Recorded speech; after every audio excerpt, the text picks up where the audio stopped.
The train did not slow gradually into Hardwick. It stopped the way a mule stops without apology, without warning, as if the town itself had planted its feet and refused to let the locomotive go any further. Steam poured from beneath the cars and hung in the dry October air, like something that could not decide whether to rise or fall. Cecily Vane stood on the platform with a leather valise, $12 folded into the lining of her coat, and a name she had never spoken aloud until 3 days ago on a train outside of Albuquerque, when the conductor had asked for her destination, and she had said for the first time that she was going to meet her husband. The word had sat strangely in her mouth. Not wrong exactly, just unfamiliar. The way a borrowed coat fits well enough to walk in but reminds you every few steps that it belongs to someone else. Hardwick, New Mexico territory was not a town that tried to impress you. It was a collection of sun-bleached buildings arranged along a single unpaved street. The kind of place where the wind came through without asking and left without closing anything behind it. A general store. A church that needed paint. A livery stable with its doors open to the afternoon heat. 2 saloons which seemed like one too many and possibly one too few depending on the hour. Cecily set her valise down and looked at the street the way she had looked at every ledger her father had ever put in front of her. Not with feeling, but with attention. She had learned early that the first reading of anything was not for understanding. It was for inventory. What she inventoried dust the color of old brick. 3 men on horseback moving away from the station without looking back. A woman on the far side of the street who looked at Cecily looked away and did not look back either.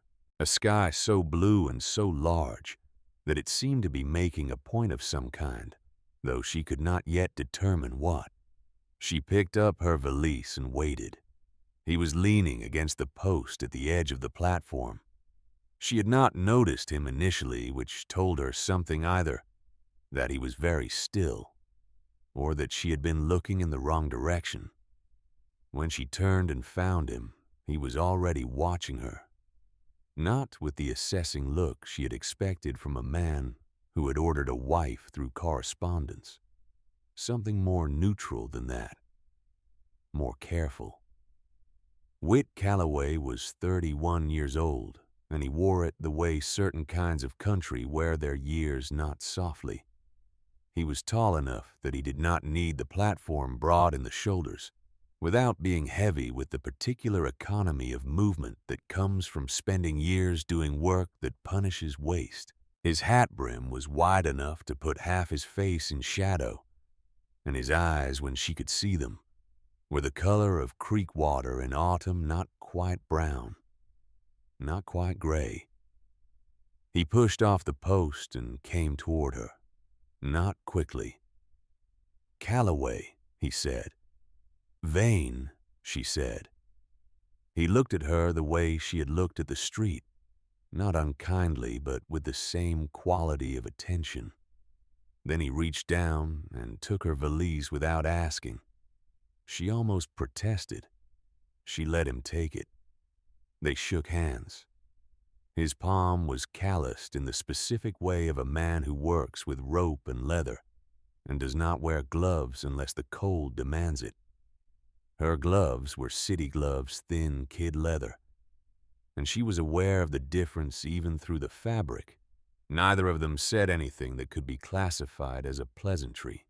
They walked to the wagon in a silence that was not comfortable but was not hostile either. It was the silence of 2 people who have not yet determined what they are to each other, and have agreed without discussing it not to pretend otherwise.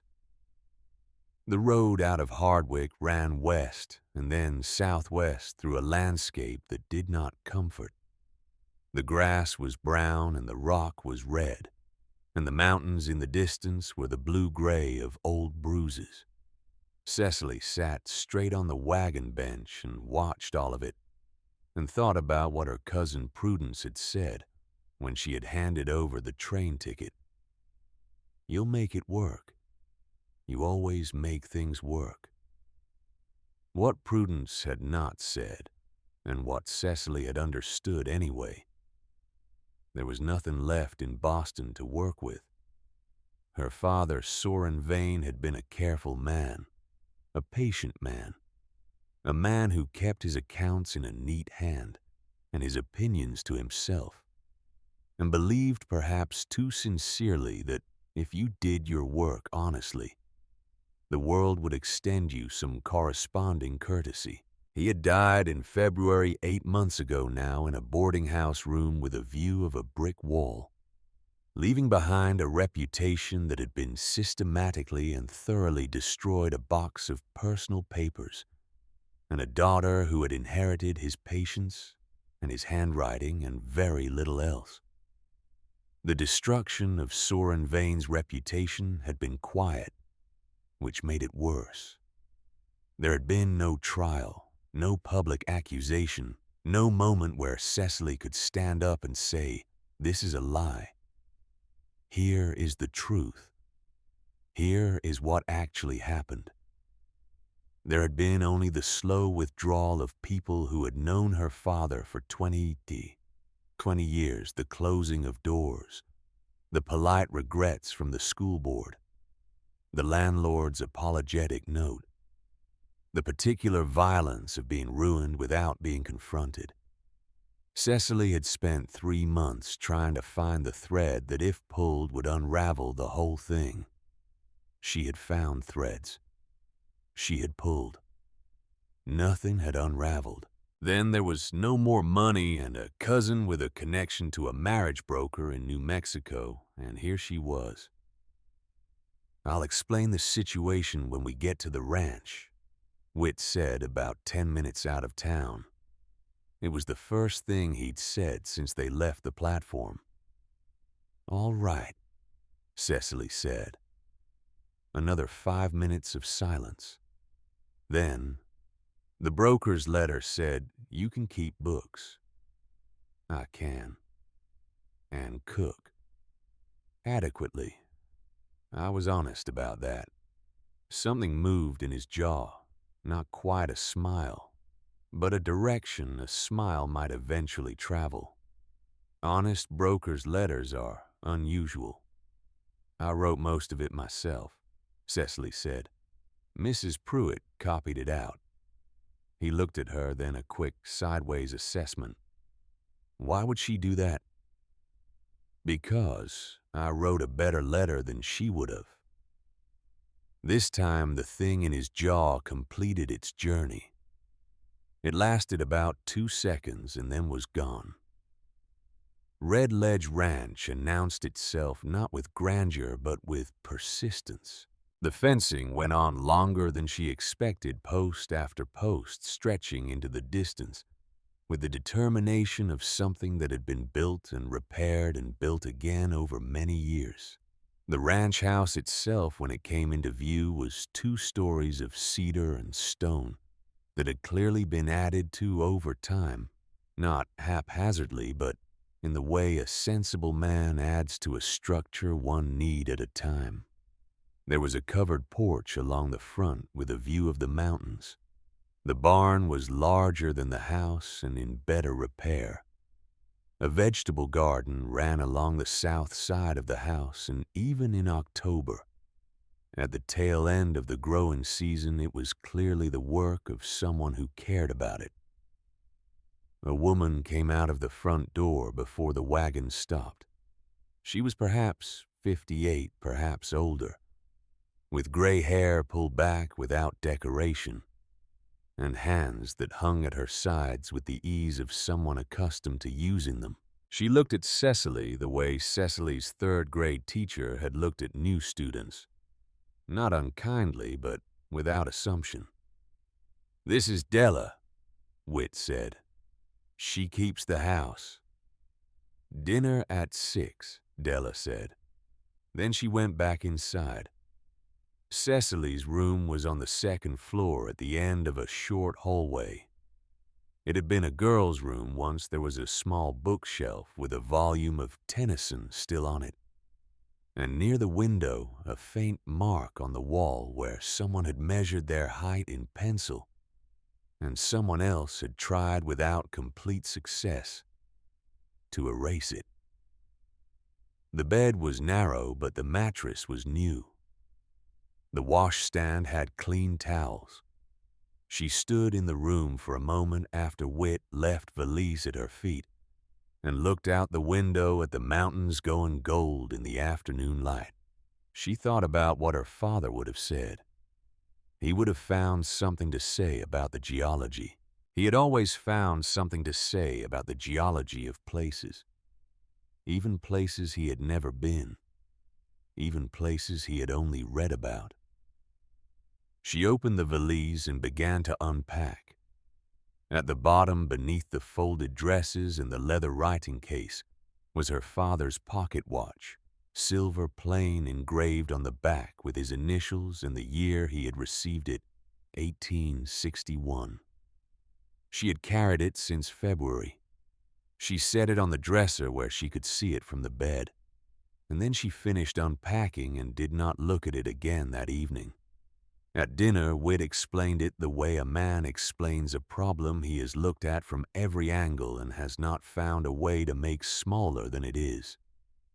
The land in question was the north section of Red Ledge, 160 acres, running along the east bank of a creek called Coldwater. The creek was the only reliable water source within 5 miles during the dry months, which in New Mexico was most months. His father, Amos Calloway, had run cattle on that land for 20 years. The deed was clear. The water rights under territorial law were the question. Edmund Greer had been acquiring land in the territory for 6 years. He owned 4 ranches to the south and east, which meant he controlled every water access point in that direction. The Coldwater Creek ran through Red Ledge first, then through Greer's southernmost property. Greer had filed a competing water rights claim, arguing that his downstream acreage gave him equal standing under the territorial code. The hearing before the land office was in 6 weeks. "The adjudicator is coming from Santa Fe," Whit said. "He'll look at the operation, the deed history, and the residency record. He'll also look at whether the claim represents a functioning family homestead or a single man running cattle." Cecily understood immediately, and a single man running cattle is easier to displace. Under the territorial precedents, Greer's lawyer intends to cite yes. She looked at her plate for a moment. The food was plain but generous roasted beef, baked potatoes, bread. Della had cooked it without fanfare and served it the same way. "How long have you been trying to find a wife?" Cecily asked. Whit did not flinch, which she gave him credit for. 8 months. And before that, I wasn't looking. What changed 8 months ago? Greer filed his claim. Cecily considered this. The arithmetic of it was not particularly romantic, but it was at least honest, and honesty she could work with. She had spent her adult life in Boston trying to work with things that presented themselves as one thing and turned out to be another. A man who was honest about his arithmetic was, in its way, a relief. "What are the terms," she asked, "of our arrangement?" He listed them without sentiment. She would have her own room, a monthly allowance for personal expenses, full access to the household accounts, a horse of her own. The arrangement would hold for the duration of the hearing, and if they chose beyond. If she chose to leave after the hearing, she would leave with enough money to establish herself elsewhere. If you choose to leave, she noticed. Not when. I'm aware that I'm asking you to make a decision with incomplete information, Whit said. I'm trying to mitigate that where I can. You're telling me the terms of a contract. That's accurate. And if the hearing doesn't go in your favor. He was quiet for a moment, not evasively quiet. The quiet of a man who has sat with the worst version of this question and made his peace with it enough to say it plainly. Then I lose the north section, and likely the water access that keeps the rest of the operation viable. And the ranch my father built from dirt and intention becomes worth considerably less than what it cost him. I see, Cecily said. She thought about Prudence handing her the train ticket. She thought about the brick wall outside her father's window. She thought about the school board's letter, which had used the word regrettably 4 times in 2 paragraphs, and how the repetition had made the word mean less each time. The allowance, she said. Can it be applied to personal materials for the house? If I choose. Whit looked at her. Yes. And you said I'd have access to the accounts. Does that mean I can make recommendations about the accounts or only observe them? A pause. Make recommendations. All right, Cecily said. Pass the bread, please. The account books were kept in the small office off the main parlor, and Whit put them in front of her the next morning, with the particular expression of a man who expects to be told something he doesn't want to hear, and has decided to hear it anyway. She spent an hour with them. He stayed in the room working through correspondence at his own desk. But she was aware of the quality of his attention. He was not reading what was in front of him. He was listening to the sound of pages turning. You're categorizing grain costs as a primary expense and listing the water maintenance work under miscellaneous, she said without looking up. That's where they went. Under territorial tax code, water infrastructure maintenance qualifies as a land improvement expense, which means it's deducted differently and at a more favorable rate. She turned another page. You've been overpaying by approximately 13% per year. A silence. Then, for how long? At least as far back as these records go. 5 years. She set down the ledger and looked at him. Do you have older records? There are boxes in the back room, my father's mostly. I'd like to look at them. He studied her for a moment in that careful way he had. The way that was not suspicious exactly, but was not unconditional either. Why? Because the pattern in these numbers goes back further than these books, and because I'd rather understand the full history of an operation before I make recommendations about it. He stood up, went to the back room, and returned with a wooden crate of ledgers that predated everything she'd been looking at. He set them on the table in front of her without a word. She opened the first one. The handwriting was different, larger, less precise. The hand of a man who had learned accounting as a secondary skill rather than a primary one. Amos Calloway's hand, she understood. She ran her index finger down the columns the way her father had taught her, reading the numbers less as quantities than as a record of decisions. And she thought about how a ledger is always also a story if you know how to hear it. The kitchen lesson came 3 days later, and was not strictly speaking a lesson. Della was making biscuits when Cecily came down at 5:30 in the morning. She did not invite Cecily to help. She did not tell her where anything was. She set a bowl in front of an empty section of the work table and said, without looking up from her own work, "Flowers in the tin, lards in the crock. You know what to do with them." Cecily knew what to do with them in a Boston kitchen, which turned out to be related but not identical to knowing what to do with them here. The flour was coarser.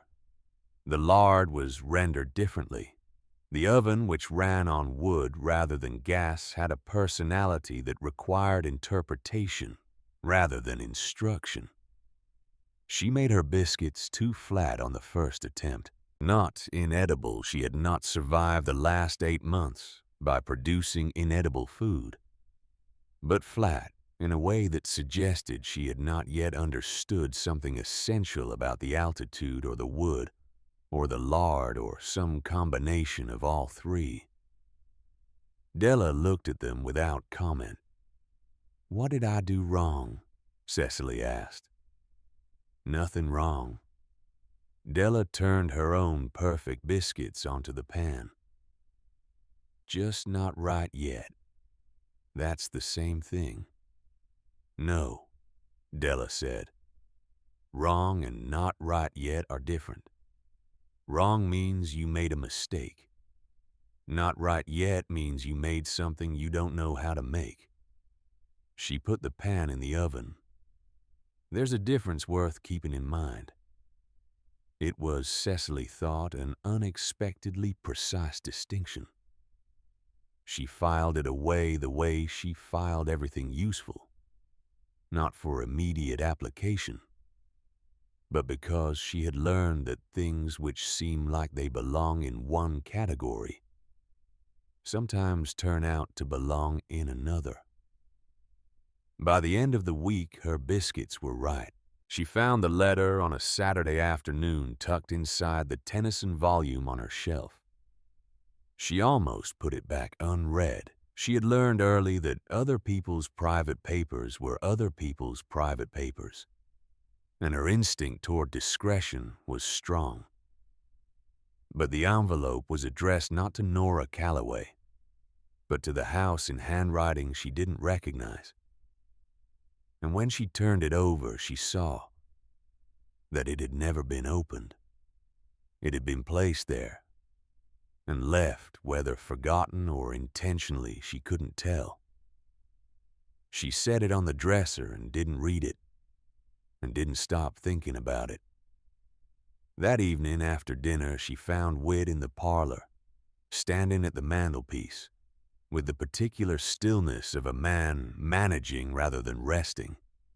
There was a photograph on the mantelpiece.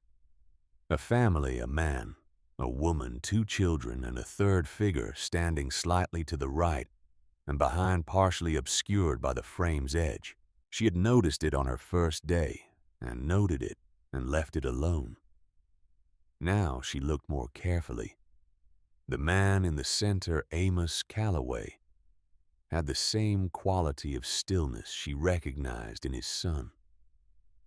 The figure at the edge wore a dark coat and held something at his side, half out of frame, the chain of a pocket watch catching what light the photographer had managed. She could not see the watch itself. She could not see the face. She looked away before Whit turned. "Is that your family?" she asked. Whit turned from the mantelpiece as if she had interrupted something, though he'd been silent. "Yes. Your parents, my father, my mother, my sisters." He moved to the chair by the window and sat down, putting his back to the photograph in a way that seemed practiced. "Your sisters," she said. "You mentioned one left for Colorado. Nora, 3 years ago." A pause. "Ada before that. Do you hear from them?" "Letters." He said it the way men of his generation said most things about feeling briefly accurately without elaboration. She did not push. She had learned the difference between a closed door and a locked one, and this particular door was closed but not hostile. There would be time. She went back upstairs, took the envelope off the dresser, and placed it back inside the Tennyson precisely where she'd found it. Then, she picked up her father's pocket watch and turned it over in her hand and set it down again. The letter from Boston came on a Tuesday, 11 days after she arrived. It was from a Mr. Aldous Crane, Esquire, who had managed her father's limited legal affairs in the last years of his life. He wrote in the measured prose of a man who had been a lawyer long enough to know that what you don't say is as important as what you do. The letter said, among other things, that in sorting through Soren Vane's remaining papers, he had found a contract dated 1881. The contract was between a mining development company incorporated in Colorado, principal offices in Denver, and a Boston commercial firm for which Soren Vane had served as external accounts auditor. The project mineral extraction rights on a parcel of land in New Mexico territory. The project had failed. The contract had been dissolved. Mr. Crane included a copy of the cover page, which listed among the company's principals one name, Edmund A. Greer. Cecily read the letter twice. She folded it carefully. She placed it in the inner pocket of her valise, beneath the lining next to the $12 that had become $9. She did not go downstairs for another hour. When she did, she helped Della with the evening meal and set the table and ate supper across from Whit, and answered his questions about the older ledgers she'd been reviewing. And she did not say anything about the letter. She told herself she was not ready, that she needed to know more before she said anything that could not be unsaid, that there was a difference between withholding and deceiving. She told herself these things and believed most of them. Whit began teaching her to ride properly at the end of the second week. Not the side saddle arrangement she had managed at a cousin's farm in Connecticut when she was 16, but the working Western style that the country actually required.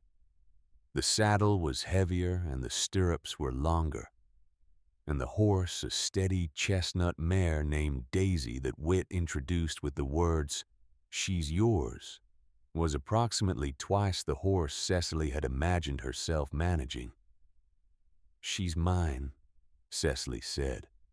"Every rancher's wife needs her own horse."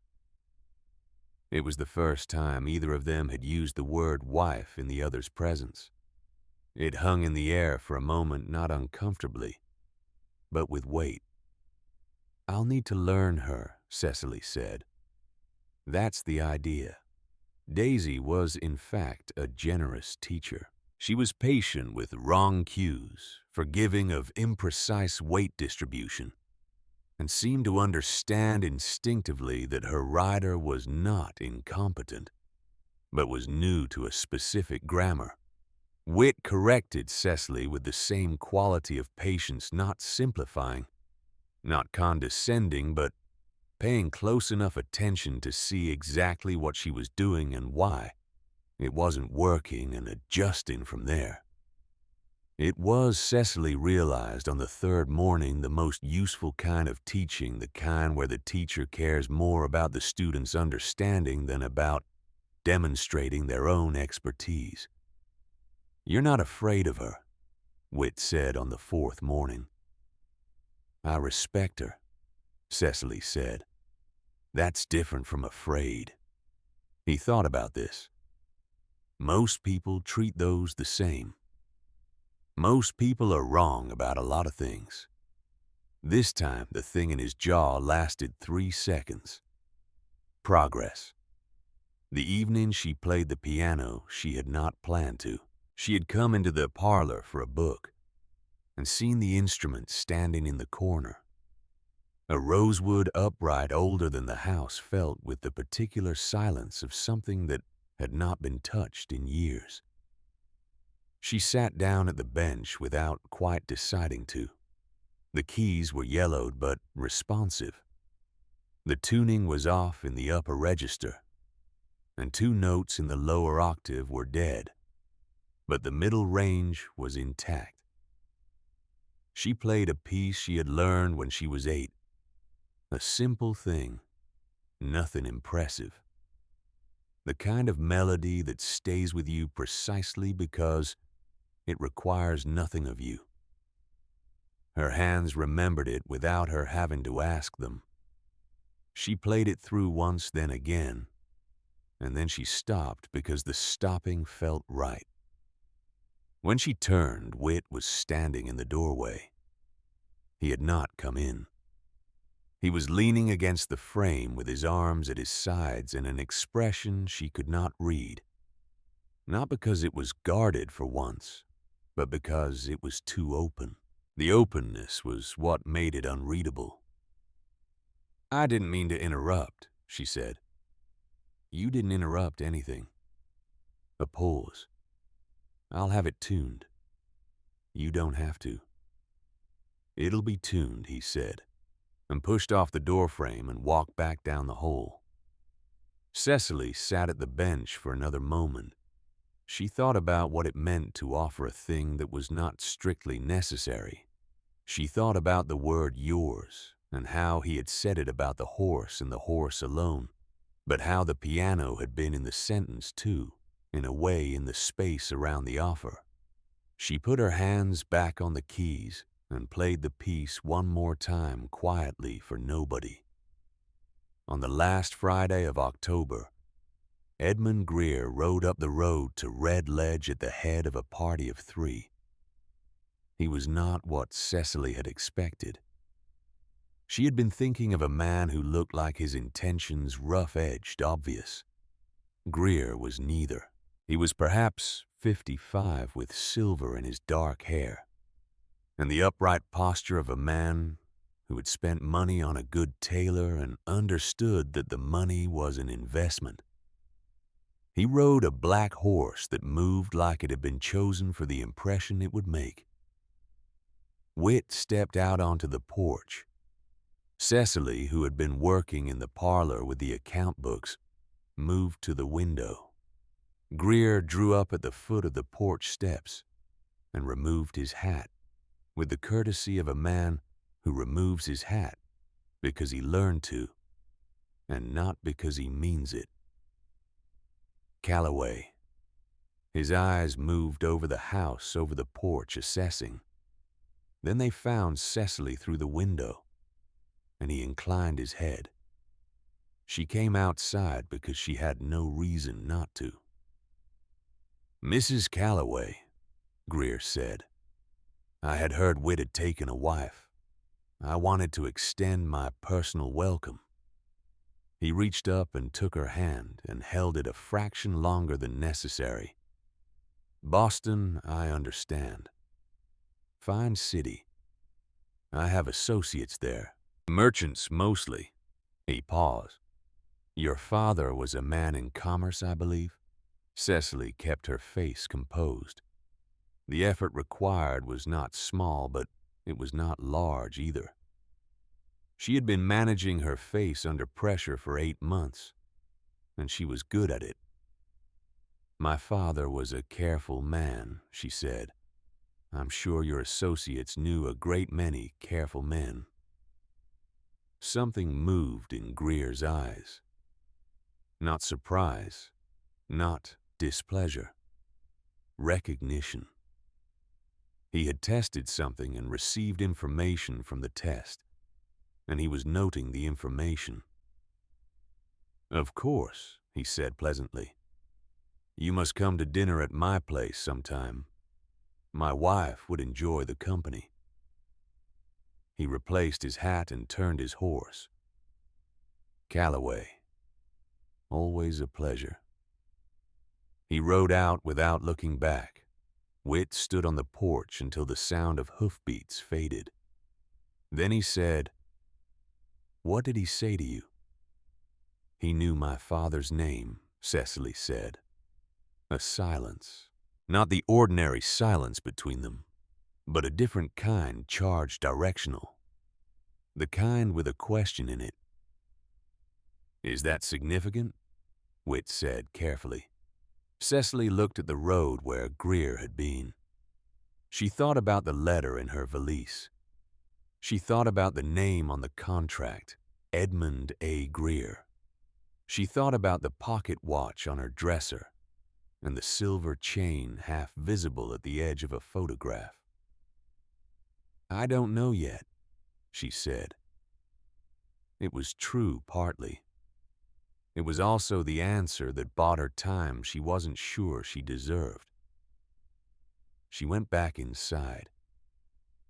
She sat down at the account books.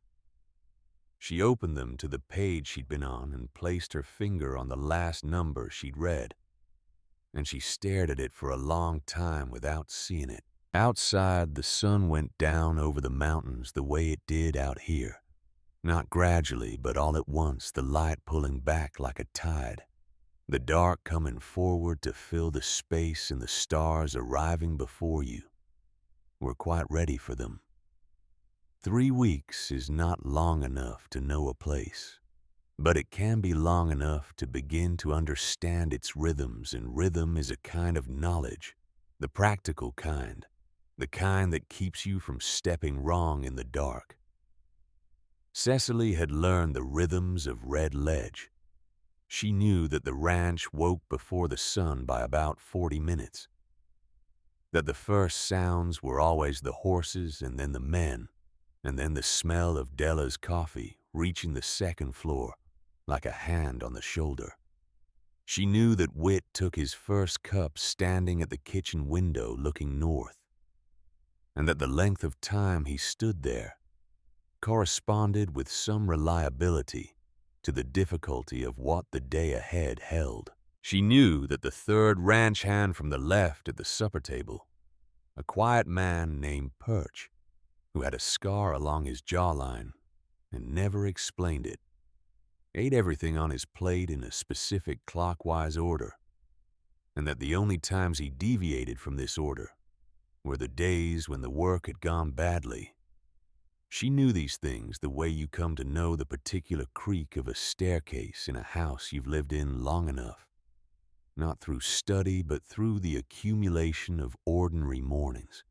What she did not know, and had not yet found a way to ask, was what Whit Calloway was like when he was not managing something. She had seen him work, which she respected. She had seen him give instructions which he did without waste. 3 words where other men would use 10, and the 3 words always the right ones. She had seen him at supper where he listened more than he spoke and asked questions that suggested he had been thinking about the answer since the last meal. She had seen him once crouched down in the yard to look at something in the dirt, a beetle or a stone or some small thing she couldn't see from the window, and stay there longer than the object seemed to require.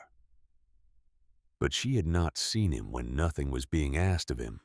She was not sure such a state existed for a man like that, or whether it was something he had simply forgotten how to enter.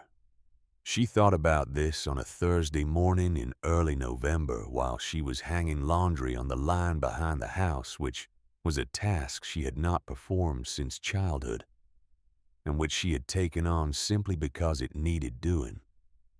And Della's hands were bad on cold mornings. The sky was the specific blue of high altitude in November, not soft, but clean. The mountains to the north had their first light snow on the upper ridges. The sheets snapped in the wind like flags of some country she had not yet been issued papers for. She thought, I am hanging laundry in New Mexico territory. I am a married woman. I have $9. She thought worse situations have been survived. She thought the name on that contract was Edmund Greer. She wrote to Mr. Crane in Boston that Thursday. She kept the letter brief because she had learned that brevity costs less in every currency. She asked him to send the complete file, every document related to the 1881 mining contract, the dissolution her father's role, and any subsequent correspondence involving the principal parties. She asked him to send it directly to her and to no one else. She did not explain why. She posted the letter in Hardwick on a Friday morning when she rode in with Della to collect the weekly supplies. Hardwick on a Friday was more populated than Hardwick on any other day, which meant perhaps 30 people instead of 12. And the difference was enough to make the town feel briefly like something with momentum. Della moved through the general store with the efficiency of a woman who has not been surprised by a price or a shortage in many years. Cecily followed carrying the list, and she was pricing coffee when she became aware of someone beside her who had not been there a moment ago. Mrs. Calloway. He was young, perhaps 26, with a deputy's badge on his coat and the open, slightly earnest face of a man who had not yet had enough disappointing experiences to make him careful. His name, he told her, was Cal Murtagh. He had grown up in Hardwick. His father had been a ranch hand in the area for most of his life. "I wanted to introduce myself," he said. "Whit's a fair man to work near. It's good he's got someone looking after the house side of things." "I appreciate that," Cecily said. Murtagh seemed to have something else to say and was taking his time arriving at it. She waited because she had learned that waiting was often more useful than prompting. "Your family name," he said finally. "Vane. I heard it somewhere once when I was young, maybe 10 or 11 years old. My father and another man talking about the Calloway Ranch and some business with a mining company. I only remember because my father said the name a few times like he was trying to remember something about it." He looked mildly embarrassed, the way people look when they realize they've started a sentence they can't end gracefully. "I don't know if it means anything." "Probably not." "Probably not," Cecily said. "Thank you for introducing yourself, Mr. Murtagh." She paid for the coffee and moved to the next item on the list, and she did not think about the conversation until she was back on the road to Red Ledge, sitting beside Della with the supply crates rattling in the wagon bed. And then she thought about almost nothing else. There was in the third week of November, an afternoon that Cecily did not expect, and which she filed away as something separate from the ordinary record of days.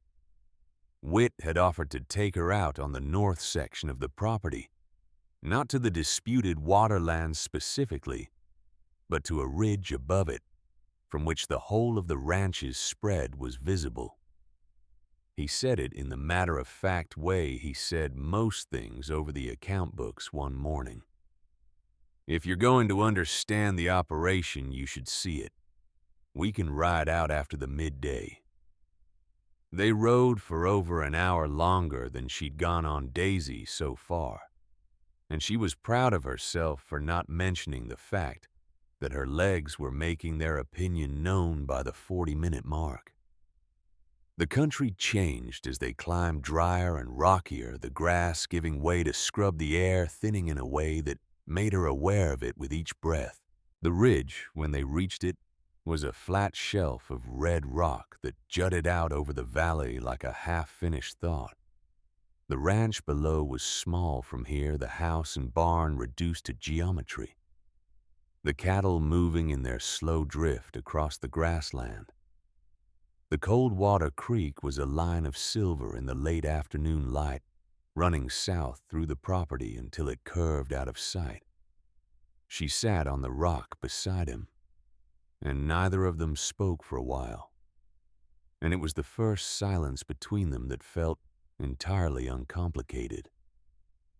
"When you were a boy," Cecily said eventually, "what did you want this place to be?" He thought about the question with the seriousness it deserved. "What it is," he said, "only standing." "Standing longer, you mean?" Yes. She looked at the creek. Your father tried for the water rights before. He filed twice. The first time the paperwork was lost in Santa Fe, genuinely lost, not deliberately, though it hardly mattered. The second time, the surveyor he hired turned out to have been paid by Greer's father to produce measurements that didn't match the actual creek boundaries. He was quiet for a moment. My father knew what had happened. He couldn't prove it. What happened to the surveyor? Moved on, as people do. Cecily looked at the creek and thought about what it meant to lose something twice to the same kind of injustice, wearing a different set of clothes. She thought about her father, who had also lost something twice, first his security, and then his name, and had found himself at the end with neither.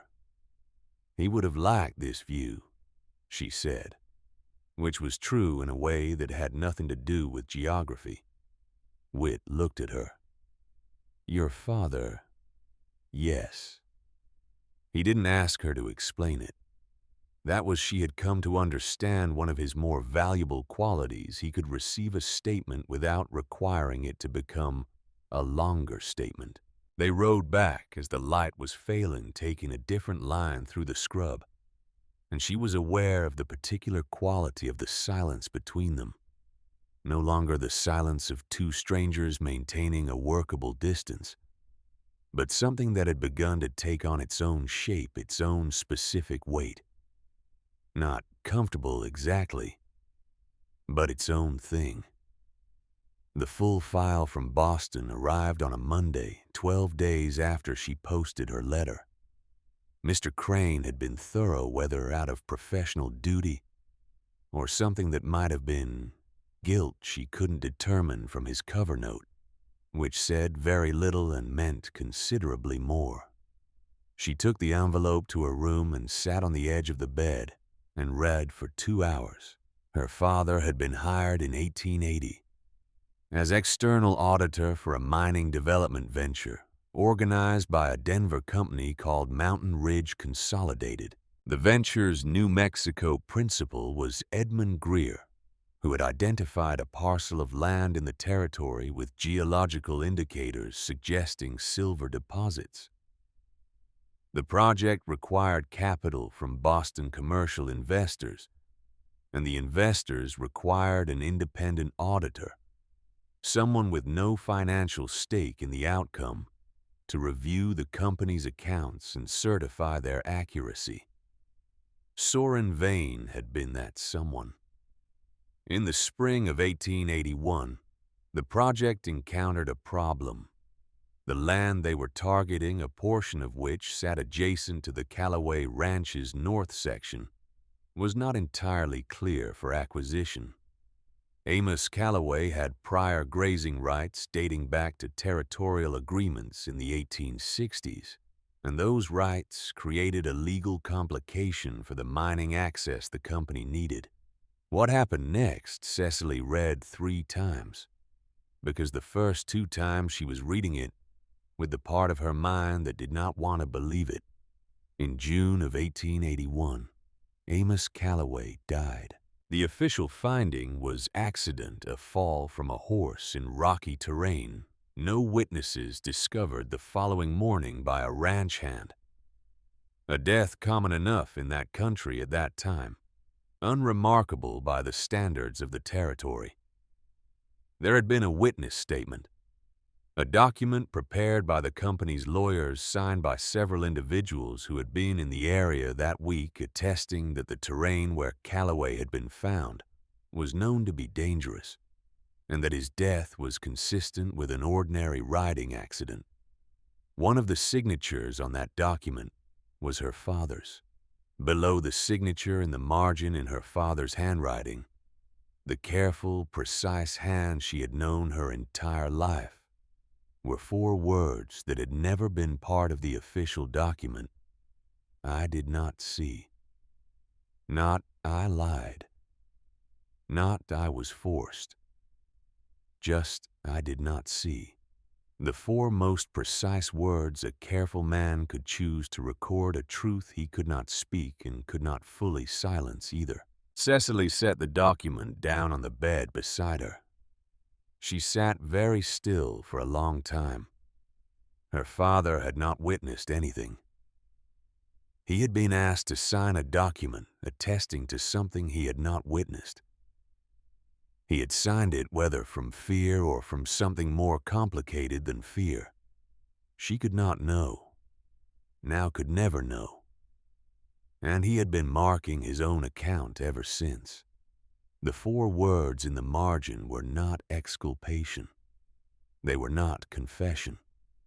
They were a man trying to remain honest inside an act of dishonesty, carving out the smallest possible space of truth in a document built on its absence. And then, 5 years later, Greer had begun to dismantle him. Not immediately, not obviously. Over the following years, Greer had systematically used his Boston connections. Merchants, investors, men who owed him favors or money to question Soren Vane's professional reliability. A word here, a hesitation there. The particular machinery of reputation run in reverse. By 1886, the year before her father died, the accusation of misappropriation had been sufficiently established in enough of the right circles that Soren Vane had no way to defend against it without reopening the 1881 document. And reopening the 1881 document would require explaining the four words in the margin, which would require explaining why he had signed it all. He had been dying by then. She understood that now, looking at the timeline the way she looked at a ledger, the pattern visible once you knew which columns to read. He had been dying, and he had used whatever time and clarity he had left to write out the full account of what had happened in 1881. What he had signed, what he had not seen, and why. He had given the account to Mr. Crane with instructions to send it to Cecily after his death. And Mr. Crane, who had his own complicated relationship with Edmund Greer's reach in Boston, had waited until it seemed safe. The question her father had not been able to answer for her, and could not answer now, was what exactly had happened to Amos Calloway on that hillside. The document he had signed said accident.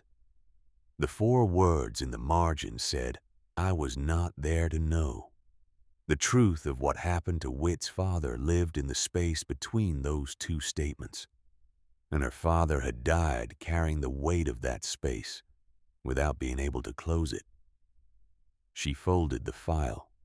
She put it in the valise beneath the lining in the same place she kept her money and the letter from Crane. She picked up her father's pocket watch from the dresser. She turned it over.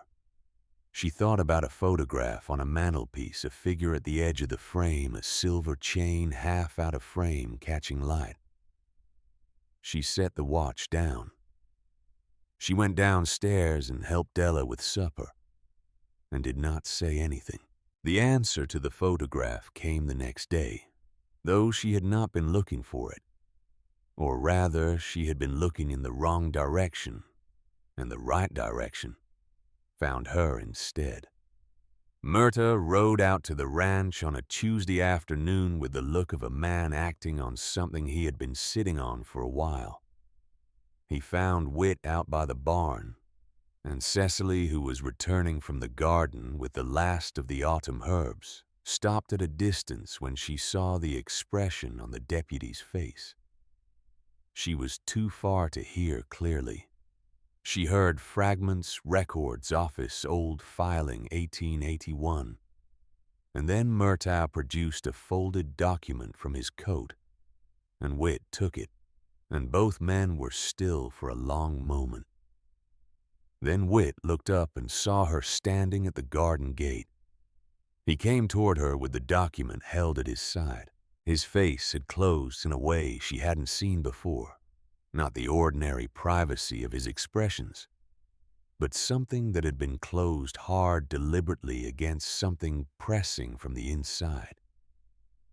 "Murtaugh found something at the county records office," he said. "Old paperwork from the investigation into my father's death." He held out the document. "There's a name on it you might recognize." She looked at the document. It was a witness attestation. She recognized the form from what she'd read the night before. The same document, or a version of it. The county's copy. The name on the second signature line was Soren Vane. She stood very still. The herbs in her hand were cold against her palm. Her eyes went to the bottom of the document, to the margin beside her father's signature. But this was the county copy. The 4 words were not here. They existed only in the version her father had kept, the version she had upstairs in her valise. "Is that your father's name?" Whit asked. His voice was level, not accusing, not soft. The voice of a man who has asked a direct question and is prepared to receive a direct answer. "Yes," she said. A long silence. A hawk was circling above the north pasture, high and unhurried. "Did you know," he said, "when you came here?" "No." She met his eyes. "I knew nothing about Red Ledge or your father or any of this. I learned his name was connected to this area 11 days after I arrived, from a letter from his lawyer." A pause. "I've been trying to understand the full picture before I said anything. And do you understand it now? Better than I did?" "Not completely." He looked at the document, then at her, then out toward the north pasture. She could see him working through something, fitting pieces against each other to see which shapes held. "Whit," she said. "My father signed something he should not have signed. I believe he did it because he was afraid. And I believe he spent the rest of his life attempting to account for it in the only ways that remained available to him." She held his gaze. "I cannot make that smaller than it is. I'm not trying to." Another silence. The hawk turned in its long circle. "Come inside," he said finally. "Let's look at what you have." They sat at the kitchen table with both files open. Murtaugh's county document and the material from Crane in Boston. And they went through them the way she went through account books, methodically, without skipping over the parts that were uncomfortable to read. Della brought coffee and left without being asked. It took an hour. Neither of them spoke much while they were reading. When they had read everything, Whit sat back in his chair and was quiet for what felt like a long time. "He wrote I did not see," he said finally. "Yes." In the margin of a document he'd just signed saying something he had not seen. "Yes." Whit looked at his coffee. "That's the kind of thing a man does when he can't undo the mistake, but can't entirely live with the silence either." Cecily said nothing because there was nothing to add. "Your father." He turned the pages in the file, not looking for anything specific, she thought, just needing his hands to be doing something. What was he like? The question surprised her.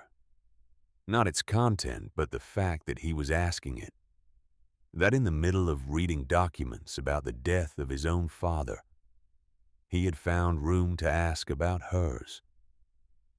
"Careful," she said. "Patient."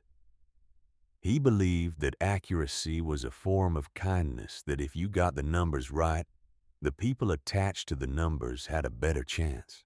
She paused. He was wrong about how the world worked as a general principle. but I don't think he was wrong about that specific thing. Whit was quiet for a moment.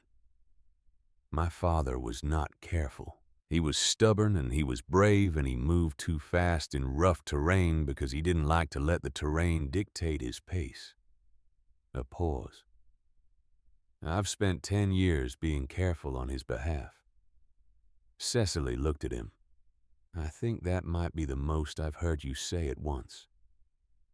Something in his face eased fractionally. Don't get used to it. She looked back at the documents. What do you want to do with this? I want to know what Greer knows, Whit said. He mentioned your father to you. He didn't do that by accident. No. Cecily agreed.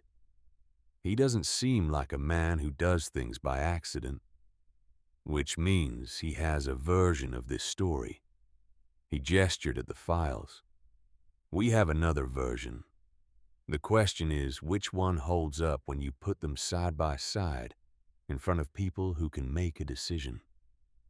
A hearing, Cecily said. A hearing. She thought for a moment. There's a gap I haven't been able to close. The witness attestation, the county version, is the one Greer presumably has access to. It shows my father's signature confirming the accident finding. What I have from Boston is the underlying account my father wrote separately, which gives context and contradicts the framing. But to use it, I have to explain why my father signed the original document. She paused. And why he waited. Can you explain those things?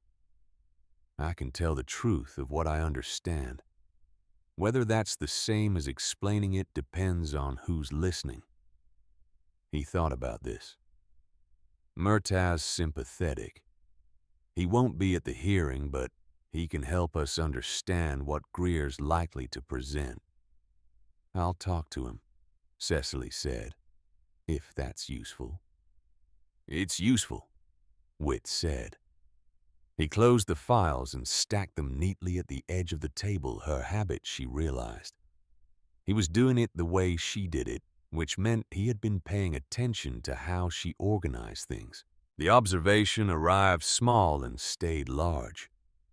Whit went to meet Greer alone on a Wednesday, and he did not tell her. She found out from Murtaugh, who mentioned it with the offhand quality of someone reporting information he considers unremarkable. He had come by the ranch mid-afternoon 3 days before Thanksgiving looking for Whit, and finding instead Cecily in the office with the account books and the windows open to the cold, clear air. He came into Greer's lawyer's office this morning, Murtaugh said with the puzzled expression of someone who has observed a thing and is not quite sure what category to put it in. I was at the county office across the street. Saw him go in. Came out maybe 40 minutes later. He said it with the same tone he might use to say, I saw him at the feed store. Information, not indictment. Cecily thanked him. She made a note about the account column she'd been working on. She did not change her expression. After Murtaugh left, she put the pen down and sat without moving for several minutes. Then she went back to the accounts. When Whit came in at supper, she waited. She served the meal, she passed the bread. She answered Della's question about whether the salt order had arrived. When Della left the kitchen and they were alone at the table, she said, Murtaugh saw you at Greer's lawyer's office today.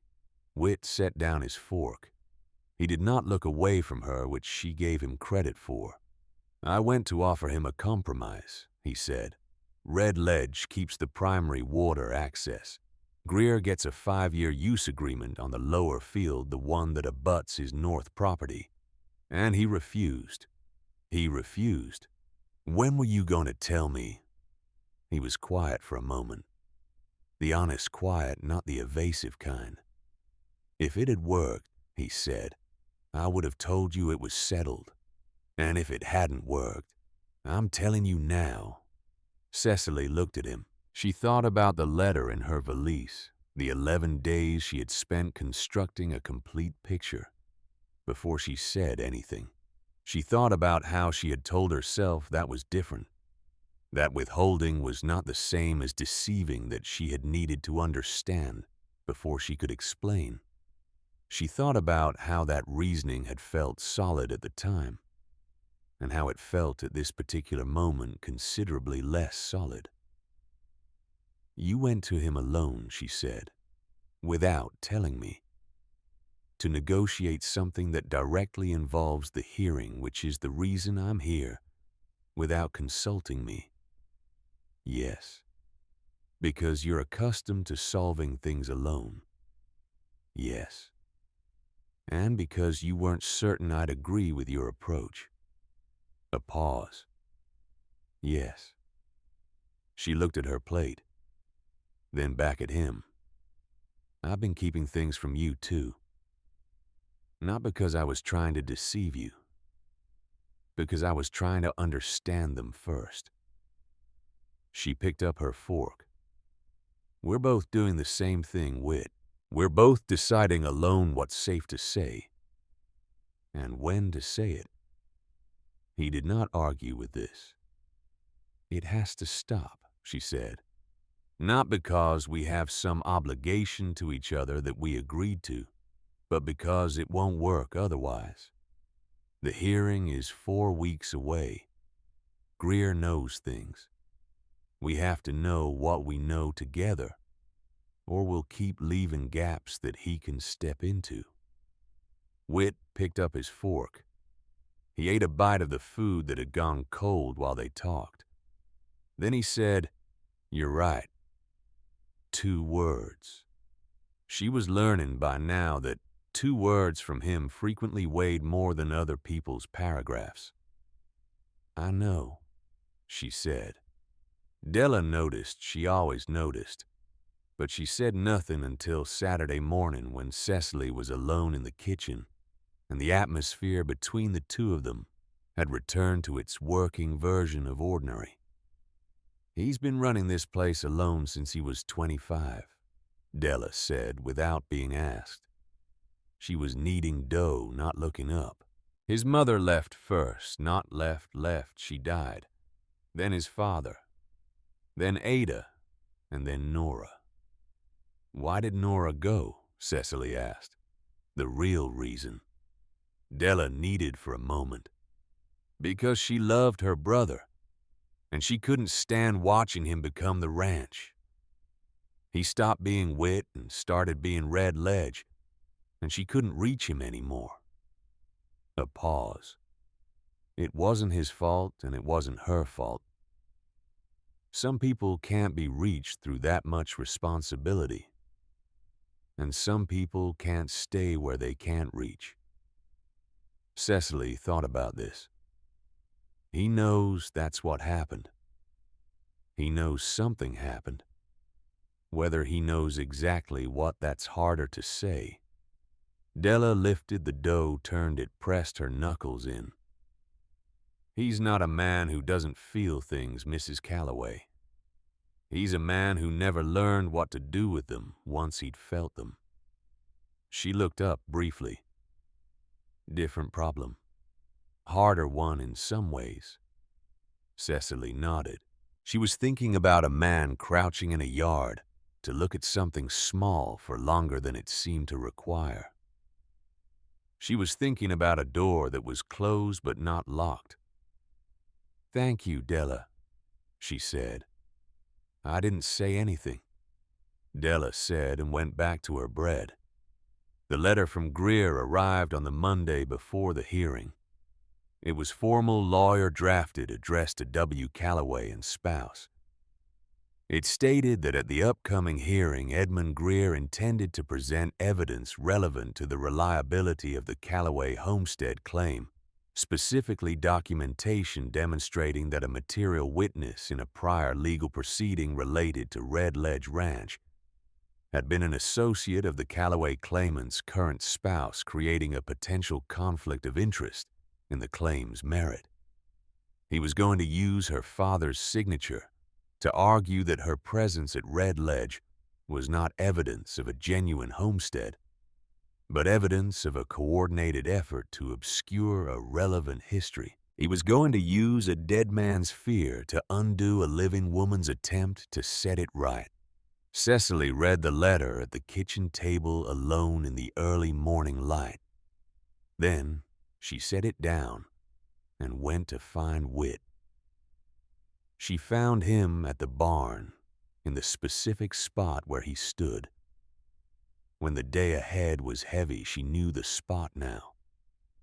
The way she knew the creak of the third step and the hour when the coffee was ready, and the particular quality of silence that meant he was not resting, but working through something behind his eyes.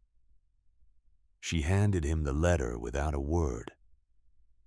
She watched his face while he read it.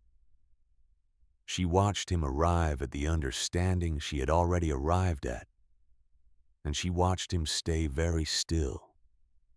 At the center of it, the way a man stays still when he is deciding whether to feel the thing or set it aside to be felt later.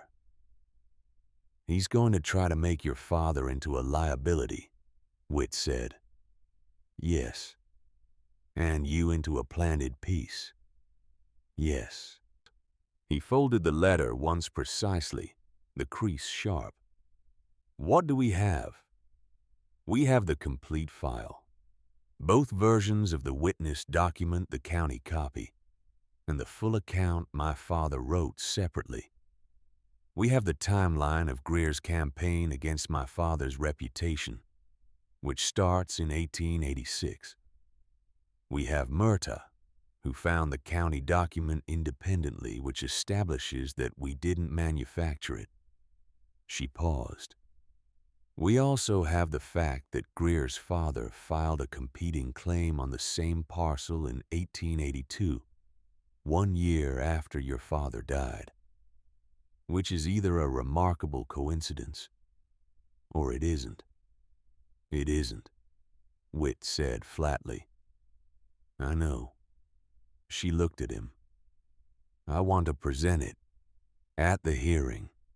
I want to lay the file out in full, both sides of it, including the parts that are not favorable to my father, and let the adjudicator see what it actually is. Even the parts that make your father look bad. If I omit those, Greer will produce them, and they'll look worse. And more importantly, she paused. My father spent the last years of his life trying to find a way to tell the truth about what he'd signed. He didn't get there in time. I'd like to get there for him. With all of it. Not just the parts that are convenient. Whit was quiet for a long moment. He looked at the letter in his hands. Then out at the north pasture, where the Coldwater Creek moved in its cold November pace along the edge of the property. There's a risk, he said, that in telling all of it we give Greer something he can use. There's a larger risk, Cecily said, in leaving gaps.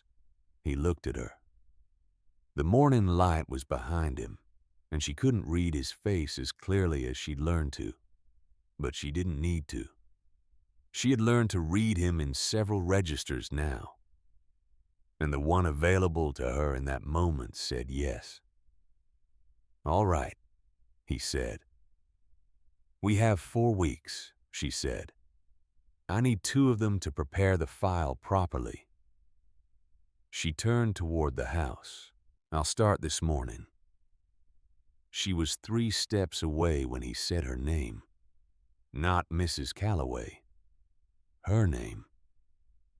She turned. My father, he said. He would have... He stopped. Started again.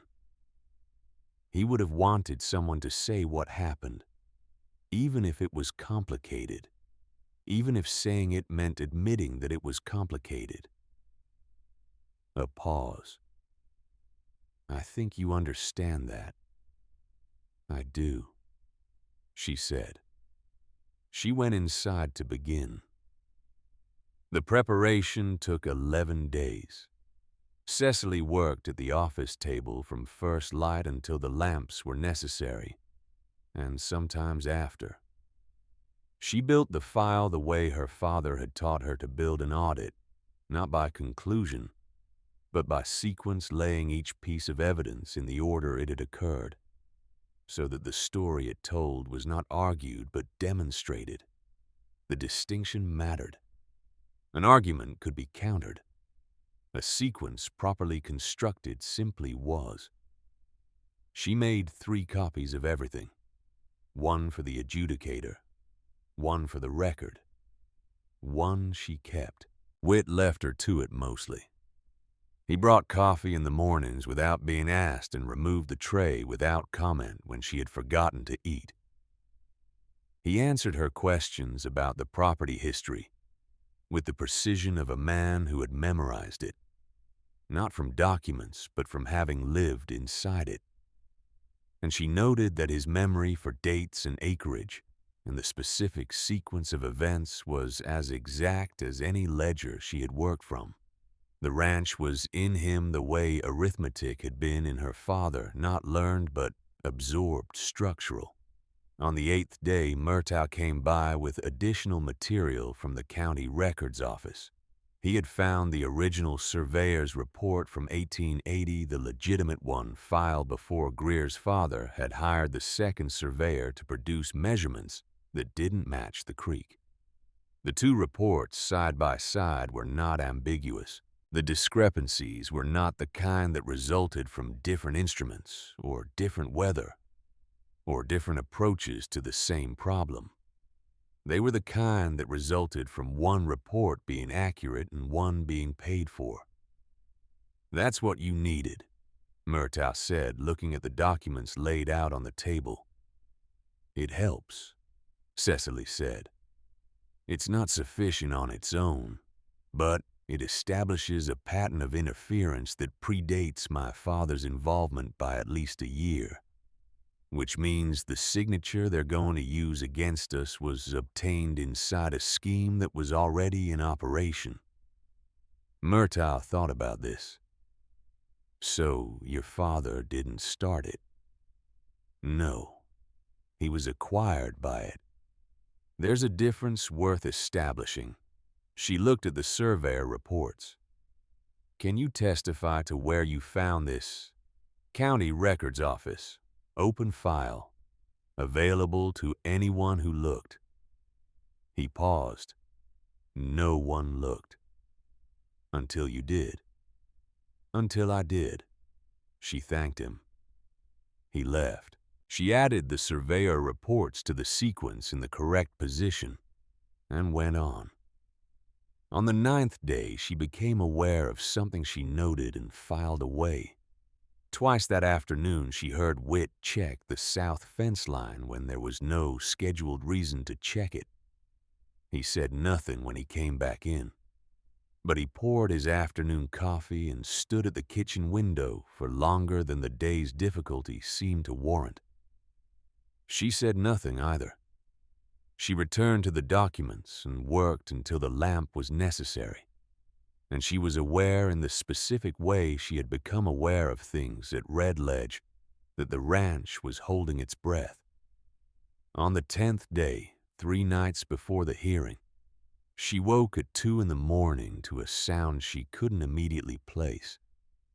She lay still and listened. Not the horses she knew that sound. Not the wind, which she also knew now its particular pitch against the north-facing eaves.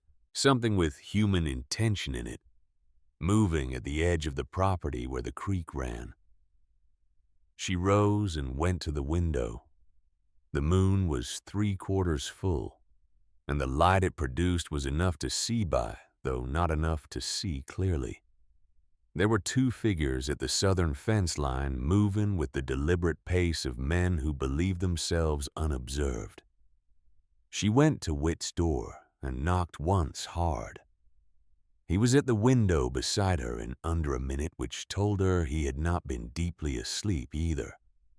He looked where she pointed, and she felt the change in him, the particular stillness of a man shifting from dormant to alert. And then he was pulling on his boots and telling her in a low voice to stay inside. She did not stay inside. She dressed and followed him down the stairs and out through the kitchen. And if he was aware of her behind him, he said nothing about it, which was its own kind of acknowledgement. By the time they reached the fence line, the figures were gone. But what they had left was not gone.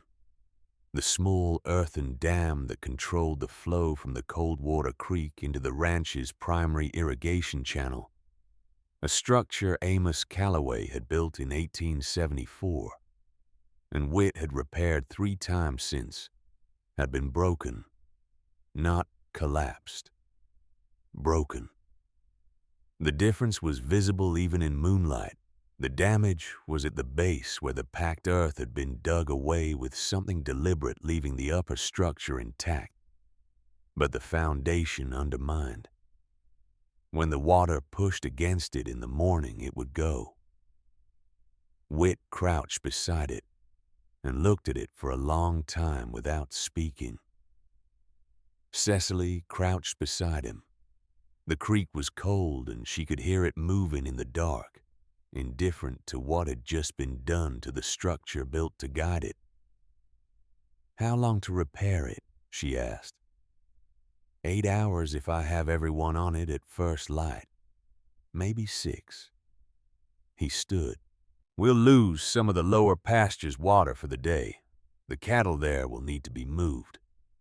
He was already calculating. She could hear it, the ranch management mind that had run this operation alone for a decade, doing what it had always done. Witt. She stood beside him. This was deliberate. Yes. That's a crime, not a civil dispute. A crime. He looked at her. "Murtaugh needs to see this before you repair it," she said. "Tonight if possible, or at first light before anything is touched. Whatever they used to dig is probably still nearby. There may be boot prints in the creek bank." She paused. "I know you need to fix it, but document it first." He looked at the dam. She could see him weighing the operational necessity against what she was saying, and she could see the moment when the calculation completed. "I'll ride to Murtaugh's," he said.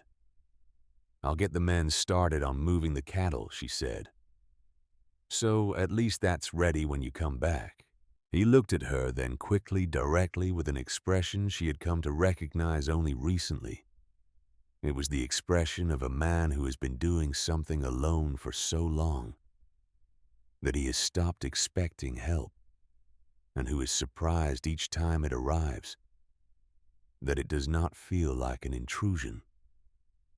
He went for his horse. She went to wake the hands.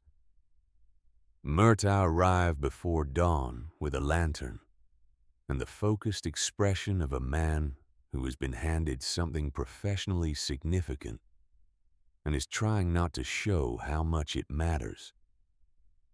He documented the dam carefully. Measurements, the implement marks in the earth, the boot impressions in the creek bank, which were deep enough to suggest 2 men of substantial weight. He found 20 yards upstream the iron bar they had used left in the creek shallows where the current had not yet moved it. "This is property destruction," he said. "Potentially worse depending on what the water loss costs you." "I know what it costs," Witt said. "I'll need to file a report, which means Greer's name will be in a criminal investigation file 3 days before your hearing." Murtaugh looked at the dam, then at Witt. "I can't promise that helps you at the land office. Different jurisdiction. But it doesn't hurt." "It establishes the pattern," Cecily said. She had her notebook open and was writing. "The surveyor discrepancy, the 1881 document, the campaign against my father's reputation, and now this. Separately, each of them is arguable. Together, they describe a man who has been interfering with this property for 40 years. She looked up. The adjudicator is from Santa Fe. He doesn't know Greer personally. He will see what we show him. Murtaugh looked at her notes. You know what you're doing, he said. My father taught me, she said, that the most important thing in any audit is to follow the sequence and trust what it shows you, even when what it shows you is inconvenient. She closed the notebook. Especially then, the repair work took 7 hours. Every man on the ranch worked, including Whit, and there was something Cecily observed during those hours that she noted and kept the way the men followed him. Not because he ordered them, but because he was always doing the hardest part of the work. He did not direct from a distance. He was in the creek in November, cold with his boots soaked through packing earth, beside men who were paid to do it. And the men beside him worked harder than they would have for a wage alone. That was also a kind of accounting, she thought. A different ledger. By afternoon, the water was running properly. The lower pasture cattle had been moved and moved back. The iron bar was in Murtaugh's possession. The notes in her book were thorough enough that she could reconstruct every visible detail from memory. She stood at the edge of the repaired dam and looked at the water, finding its way back into the channel. And she thought about all the things her father had built carefully, that had been torn down carelessly, and the patient work of repairing them, and whether that work was its own form of continuity. She thought it was. The night before the hearing, she could not assemble her thoughts into anything useful, which was unusual enough to be notable. She had been organized for 11 days. The file was complete. The sequence was clear. She knew what she was going to say. She went downstairs at 10 o'clock and found Whit at the kitchen table. The lamp was lit. The hearing files were open in front of him, but he was not looking at them. She sat down across from him without asking. He did not seem surprised. For a while, neither of them spoke. The house was quiet, in the way it was quiet late at night. Not the absence of sound, but the presence of a different kind of sound. The house settling the wind, finding the corners it always found. There's something I want to say, Whit said, that I haven't said correctly yet. She waited. When I put that advertisement with the broker, he said, I was looking for a legal arrangement, a name on a document, someone willing to occupy a role in exchange for a roof and fair wages. He turned a page in the file without reading it, just turned it. That's what I thought I was doing. I know, Cecily said. What I didn't account for. He stopped, started again. I've been running this ranch by a particular method for 10 years. Solve the problem. Move to the next problem. Don't stop long enough to feel the problems you can't solve.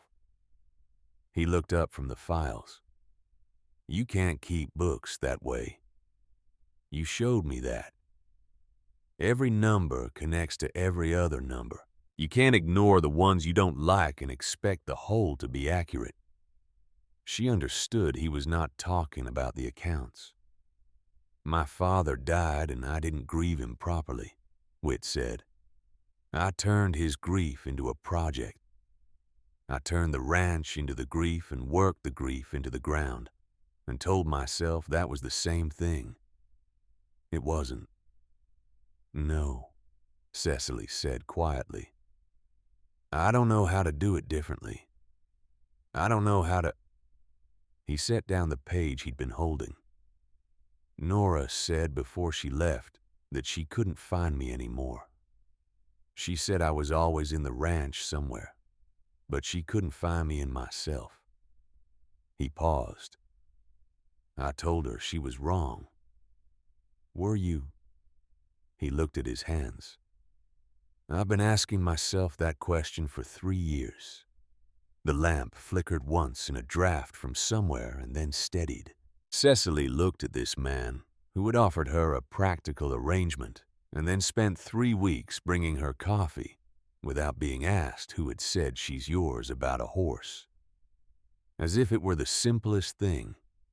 Who had asked what her father was like in the middle of reading documents about his own father's death. You're not in the ranch right now, she said. He looked at her. Whatever Nora was looking for, she said. It's here. You've been here for weeks. I think you were here before I arrived and you didn't know it yet. He was quiet for a long time. The kind of quiet she had learned to read as active rather than absent something happening in it. Something being moved from one place to another inside a man who was not accustomed to the movement. I don't want you to leave after the hearing, he said. I know, she said. You told me. I'm telling you again. Differently. He met her eyes. Not because of the operation, not because of what the adjudicator will look for or because of what the papers say. Because this... He gestured a small, uncharacteristic gesture that seemed to indicate the table, the kitchen, the lamp, the files, and possibly something considerably larger than all of them, is not what I thought it was going to be. And I would like it to continue. Cecily looked at him for a moment. She thought about $12 in the lining of a coat. She thought about her father's hand in the margin of a document, the 4 precise words of a man refusing to be entirely silent. She thought about the question of what you build your life from when what you had is gone. I'd like that too, she said. It was not a declaration. It was a decision which was better. Declarations cost nothing to make and less to break. Decisions had weight. He reached across the table and placed his hand over hers, once briefly. Not romantic in the conventional sense, but entirely deliberate, the gesture of a man who chooses his gestures with the same care he brings to everything. Then he removed it and closed the file in front of him. We should sleep, he said. We should, she agreed.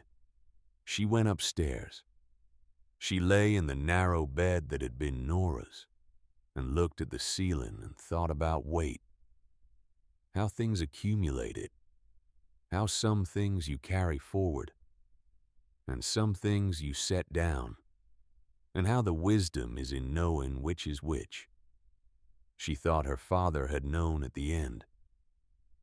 She thought the 4 words in the margin were proof of that. She slept better than she expected. The hearing was held in the county land office, a single room above the general store in Hardwick with 3 windows and a table long enough to seat 8. The adjudicator, a man named Harbert, who had come down from Santa Fe with a leather case and the air of someone who has heard every version of every land dispute in the territory, and has consequently formed no attachments to any version in advance, sat at the head of the table.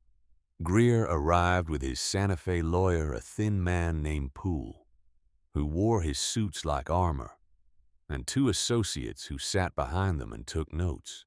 Greer was, as Cecily remembered him from the porch, composed, silver-haired, the confidence of a man who has usually been the most prepared person in the room. Whit and Cecily sat across from them. Murtaugh sat to the side, not as a party, but as a county officer. The files were on the table. Poole presented Greer's case first. He was good, thorough, unhurried, with the kind of professional manner that makes competence look like certainty. He laid out the downstream water rights argument, the territorial code precedents, the question of the Callaway homestead's continuity of legitimate claim. He was measured about Cecily's presence precise enough to plant the implication careful enough not to overstate it. Then he produced the county copy of the 1881 witness attestation and placed it on the table. The claimant's spouse, Poole said, is the daughter of a man who was materially involved in an earlier proceeding related to this property. The integrity of the current homestead claim cannot be evaluated independently of that involvement. Harbert looked at the document. He looked at Cecily. Mrs. Callaway, you're aware of this document? I am, Cecily said. I'd like to address it directly if the process permits. Harbert indicated that it did. She stood. She had decided in the 11 days of preparation that she would not use notes. Notes created distance between the speaker and what was being said, and what she was about to say required no distance. She began with the sequence. She began in 1880 with the mining venture and her father's engagement as external auditor, a role she explained whose entire purpose was independence and whose value lay in having no stake in the outcome. She described what the role required, what her father had done, and what he had been asked to sign. She placed the county document on the table beside Greer's copy. Identical. Same text, same signatures. Then she placed her father's complete account beside it. The document he had prepared in the last year of his life, detailing what he had been asked to sign, why he had signed it, and what he had or had not actually witnessed. My father signed a document attesting to something he did not witness, she said. I'm not asking this proceeding to excuse that. I'm asking it to understand the context in which it happened. Because that context is material to what this document is actually evidence of. She walked Harbert through the sequence. The legitimate surveyor's report from 1880. The second surveyor's report produced after Greer's father hired a replacement with measurements that did not correspond to the creek's actual path. The sequence of events in the summer of 1881. The death of Amos Callaway. The immediate cessation of the property interference, the project dissolved, the complications resolved. The filing 1 year later of a competing water rights claim by Greer's father on the same parcel. She placed each document as she described it in sequence, so that by the time she reached the end, what was on the table was not an argument, but a timeline, a ledger, a record of what had occurred in the order it had occurred with the documentation that established each entry. My father was afraid, she said. He made a mistake out of that fear. He spent the remaining years of his life attempting to account for that mistake in the only ways available to him first, by recording what had actually occurred, and then by arranging for that record to be delivered to someone who might be in a position to use it. She paused. He did not live to complete that accounting. I am completing it for him. She sat down. Harbert looked at the table, at the documents laid out in sequence, at Greer, who was looking at the documents with an expression Cecily could not read from across the table, at Poole, who had his pen in his hand and was not writing. Murtaugh spoke then briefly and precisely, the discovery of the county document in the open records, the condition of the dam 3 nights ago, the iron bar in the creek shallows the boot prints. He did not editorialize. He stated what he had observed and what he had documented. Harbert asked several questions. He asked them in the order of a man trained to distinguish between what is asserted and what is demonstrated, and who applies the same standard to both sides of a table. His questions for Poole were not hostile, but were specific in a way that required specific answers. And some of Poole's answers had a quality of precision that narrowed as the questions became more direct. At the end, Harbert closed his casebook. "I'll need time to review the documentation fully. I'll have a written determination within 10 days. He looked at both parties. "I want to be clear that this determination will address the water rights question only. Questions arising from the events of 1881 regarding Mr. Amos Calloway are not within the scope of this proceeding." He paused. "However," he said, "patterns of conduct have relevance to questions of good faith claim. I've noted the documentation in front of me and I'll give it appropriate weight." He gathered his papers and left. Poole began speaking to Greer in a low voice. Greer listened without looking at the documents still on the table, and Cecily thought she saw something in his profile that was not the composure she had observed before, something older and tired in a way that composure could not entirely cover. She thought about what Murtaugh had told her once offhandedly about the original broker who had connected Greer's father to the mining venture in 1880. A man who had provided false information about the Calloway land status, who had profited from the confusion he created, and then disappeared when the project failed. Greer had spent 40 years pursuing something based at least in part on a foundation someone else had poisoned before he even arrived. That did not excuse what he had done, but it made the room feel more complicated than a simple accounting of villain and victim, and Cecily thought that was probably the most honest way for it to feel. Whit and Cecily walked out into the November air. Murtaugh followed. "That's as good as it goes at a land hearing," Murtaugh said. "You laid everything on the table." "Yes," Cecily said.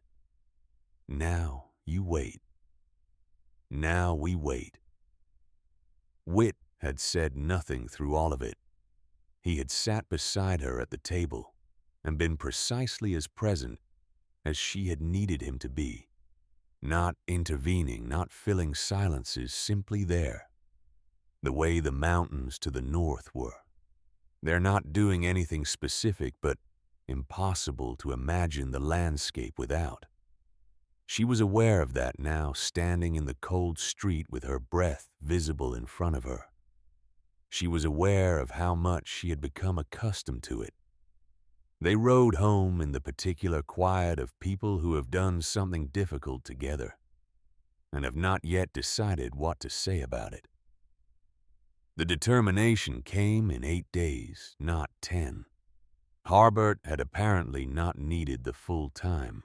Red Ledge Ranch retained primary water rights to the Coldwater Creek under the original territorial agreement of 1863, which predated any of Greer's claims by 17 years, and which the documentation supported without ambiguity. The competing claim was denied. The downstream use agreement Greer had proposed, the same one he had refused from Whit 6 weeks ago, was noted as a possible future arrangement to be negotiated between the parties, if desired. It was not, Cecily thought, exactly justice. It was accuracy, which was what she had been able to produce, and accuracy was what the proceeding could act on. Justice for what had happened to Amos Calloway in 1881 was not a document she could assemble. Some things could not be reconstructed from records because they had never been recorded. She understood this. Her father had understood it too. What could be done had been done. That was not nothing. Murtaugh sent word separately that the criminal investigation into the dam destruction was proceeding. Greer's name was in it. Whether anything came of it would depend on evidence she did not control, and a process she was not part of. She noted it and set it down. 2 weeks after the determination, on a morning in December with frost on the window glass, and the first true cold of winter pressing against the walls of the house, Whit rose before she did, which was usual, and was gone when she came downstairs, which was not. Della was in the kitchen. "North pasture," she said without turning from the stove. Cecily pulled on her coat and her hat and her good boots and walked out across the frozen ground past the barn and the fence line across the winter-pale grass to where the Coldwater Creek ran along the eastern edge of the property. She brought 2 cups of coffee. The cold was the dry, still kind, not brutal, but definite, the air clear enough that she could see the mountain ridges sharp against the pale blue sky. She found him at the bank of the creek, standing where the water moved around a curve of red rock before straightening toward the south. His back was to her. He was not doing anything, not checking the dam, not evaluating the water level, not making any assessment she could identify. He was just standing. She walked up beside him and held out one of the cups. He took it without looking at her, which meant he had heard her coming and was not surprised. She had been making coffee in this kitchen long enough now that he knew the sound of her in a kitchen, the pace of her on that ground. That was its own kind of knowing. They stood together at the creek bank and drank their coffee. The water was lower in December, honest about the season taking up only the space it actually had. The red rock on the far bank was bright in the early light. "What are you thinking about?" she asked. "My father," he said. "And yours." She waited. "They both wanted to leave something that lasted," he said. "My father wanted this land to be held past his lifetime. Your father wanted to have told the truth before it was too late." He looked at the water.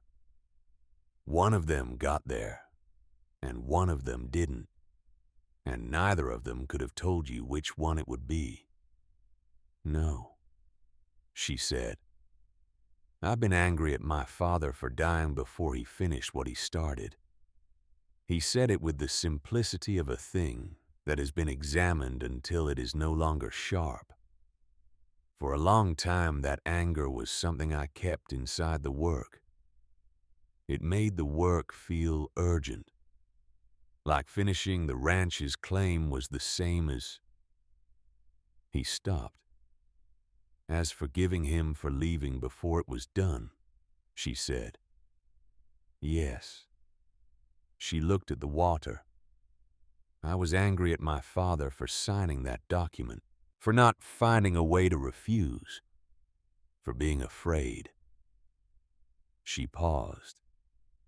"I understand better now why he signed it. I don't think understanding it is the same as it being all right. But it's different from the anger. Less like a wall," Whit said. "Yes, more like a room you can move around in." He was quiet for a moment. "I think he would have liked you," he said. "My father. He respected people who did the work required, and didn't complain about what the work cost them." Cecily thought about this. "I think your father would have made my father anxious," she said. "He would have admired him and not known what to do with the admiration." Something in Whit shifted. Not quite a smile, not quite a laugh, but the direction both of them might travel. "Why anxious?" "Because your father wasn't careful. And my father believed very much in being careful." She looked at the water. He was right about a lot of things. He wasn't right about that one. Being careful didn't protect him. It just meant he understood exactly what was happening to him. Being reckless didn't protect my father either, Whit said. No, she said. I suppose the point isn't the method. The point is that they both tried. She looked up at the mountains bright with snow above the tree line, and that what they were trying for is still here. He turned and looked at her. Not the inventory look, not the careful assessment look, not the look of a man managing something, just looking. Stay, he said. Simply directly the way he said everything that mattered. I'm staying, she said, the same way. He turned back to the water. She turned with him. For a moment they stood there together, and then she reached over and set her empty cup inside his, a small practical gesture, the kind that belongs to people who have stopped being careful around each other. He glanced down at the nested cups and said nothing, and she felt the silence settle the way good silences settle, not absence but presence, not the silence of two strangers, but the silence of two people who have run out of reasons to perform. They finished standing there as the sun came fully over the eastern ridge. The frost on the grass around them began slowly to recede. The creek moved around the red rock and south toward land that had tried twice to be taken from this family and had remained. There was a great deal of work ahead. There was always a great deal of work ahead for people who had chosen what they had chosen. The land required it. The operation required it. The particular and ongoing project of two people learning to be honest with each other in real time, without the protection of distance or arrangement, required it. Perhaps most of all. Cecily was not afraid of work. She handed Whit the cups and went back across the frozen ground toward the house, and behind her, she heard him follow unhurried in no particular rush to be anywhere else, which for a man like Whit Calloway was the closest thing to peace she had yet seen. She thought it would do. She thought, in fact, it would do very well.